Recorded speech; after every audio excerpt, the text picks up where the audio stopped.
How's it going?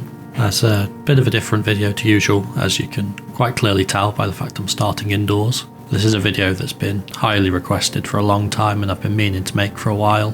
So this is going to be more of a tutorial showing the beginning, all the editing process and everything in between of how I captured this photo specifically, and maybe a little bit about how I photograph other similar subjects. And of course the place to begin is the equipment. And my go-to is the OM1 Mark II and 90mm macro lens, but any camera that has a built-in focus bracketing feature will work for this, as well as any macro lens that has autofocus, because that will allow the camera to talk to the lens and allow you to use the bracketing feature. I'd look for a lens that's ideally 2:1 macro, but 1:1 for larger subjects is completely fine as well. And so without any more talking, let's just jump straight into a forest and begin showing you how I photograph things. Before taking a photo, I'll first show you the settings I use for focus bracketing. I keep the number at the maximum with the differential quite low, as this means that I can take as many photos as I need and I don't have to worry about the number running out, and keeping the differential low just ensures that I never miss any of the plane of focus of the subject. And speaking of the subject, this is the mushroom that I found for this tutorial. This really nice example of a small white mycena mushroom growing on some mossy tree bark. So I used a tripod to set up the composition that I wanted. I went for a slightly low angle so you could see a bit of the underside, but not as low as I'd sometimes do, as I felt this one was more interesting from a slightly higher viewpoint.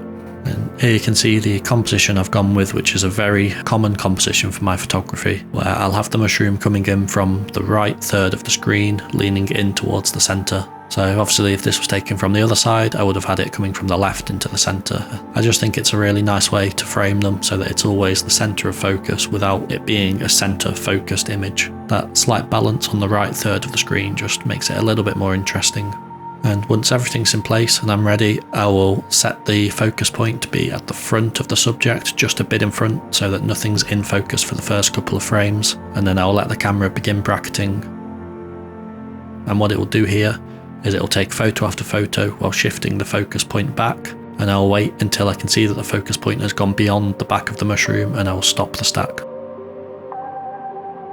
And now back indoors, now the photography is over. We'll begin the editing process, and the most important part of this is focus stacking. So the software I'll be using here is Helicon Focus. There are other stacking software, this is just the one I choose to use. And I'll begin by loading in all of the photos of that mushroom that we took earlier. So this is the entire stack that was taken from start to end. And what I'll do first, it's not essential but I choose to do it as it makes the workflow a little bit smoother, is I will look for when the subject first became in focus, go back 1 or 2 photos. So this example here, this photo is before anything is in focus, and I'll go and remove all of those from the beginning, and then we'll do the same at the end. You'll see around here everything is now out of focus, so everything after that can just be removed. This just means that you don't get any of the extra clutter in the foreground and background in focus, you only get the subject as was desired. And now for this one, because it's mostly a continuous surface, I'll be using method B in Helicon Focus, but a lot of the time I use method C. That tends to work better for the more complicated intersecting subjects. So it really is now as simple as just clicking render and letting the software do its thing. And once that's done, there's the retouching phase, because the software itself very rarely gets it perfect. And you can see here you've got a slight ghosting around some of these bright white edges, which is quite common when you've got white edges and black backgrounds. And it is pretty simple to fix. It's just a case of finding the image, using the retouching, finding the exact shot where this edge is in focus, and simply just painting over it. This can be time consuming, but it's always worth the effort because the final result is that much cleaner than if you just left it as the initial output. Now you can see here where I've painted over, it's removed this little bit of spider web that's gone out of focus. I'll just simply use the erase tool and erase that little bit that I've retouched there just to fix that up.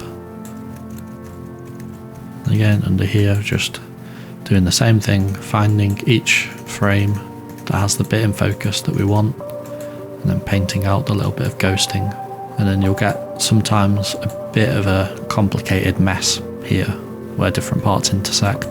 But again, I'm using this tool now, which is the clone brush, very similar to the clone brush in Photoshop, and I just select a small bit of background and fill that back in, and then as well fill in this bit of missing texture.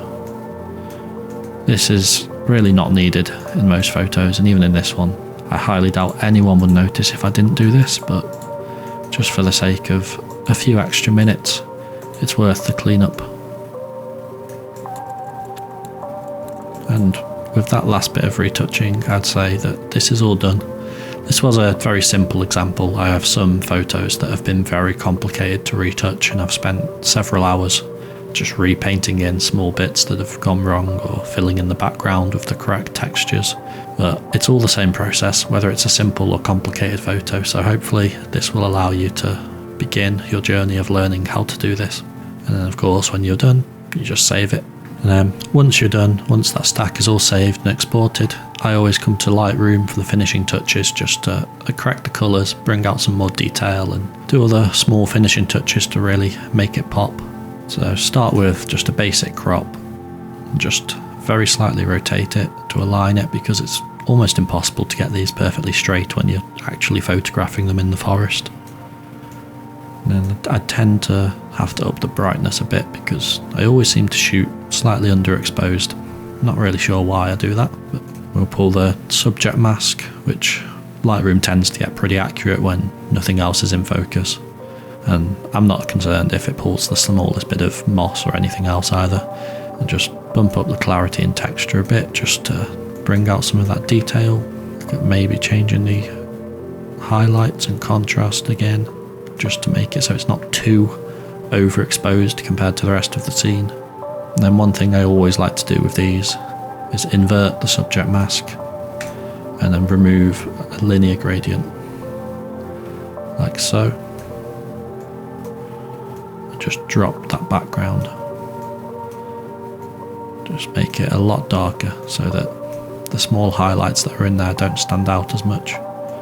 Really makes the mushroom and this bit of moss here stand out that bit more. And I quite often will add a small mask here as well and just very slightly drop that, just to really pull your attention into this small bit of in focus moss and mushroom and nothing else.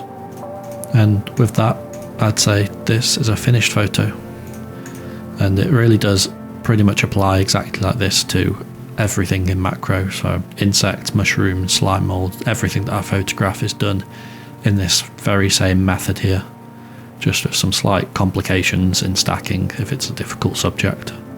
So hopefully this has helped some of you understand the basics of macro photography and focus stacking. And if you'd like any other similar tutorials or even just more workflow videos of me showing some editing and other similar things, let me know in the comments. And with that, I think I'll show this final image as a full screen and end the video here. So if you've enjoyed, don't forget to like, comment, subscribe and stick around for more.